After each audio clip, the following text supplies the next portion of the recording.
ಕರ್ತೃ ಸ್ತೋತ್ರ ದೇವ್ರ ಮಹಿಮೆಯಲ್ಲಿ ನಾನು ಯೋಚನೆ ಮಾಡಬೇಕಾದ್ರೆ ನಮ್ಮಲ್ಲಿ ಕ್ರಿಸ್ತನ ಗುಣಗಳು ಬರಬೇಕು.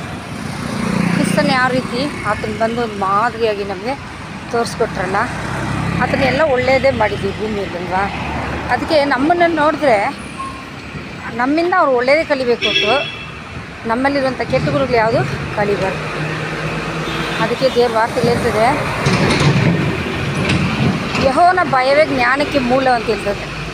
ಅಂದರೆ ಆತನಿಗೆ ಭಯ ಬಿದ್ದಾಗ ನಮಗೆ ಜ್ಞಾನ ಉಂಟಾಗುತ್ತೆ, ಪಾಪ ಅರಿವು ಬರುವುದಿಲ್ಲ, ಪರಿಶುದ್ಧವಾಗಿ ನಾವು ಆತನಿಗೋಸ್ಕರ ಜೀವಿಸ್ಬೋದು. ಒಂದು ದಿನವನ್ನು ನಾವು ಕಣಿ ಕೊಡಬೇಕು.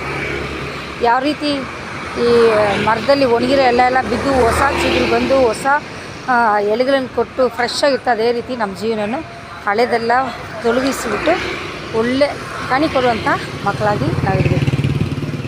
God bless you.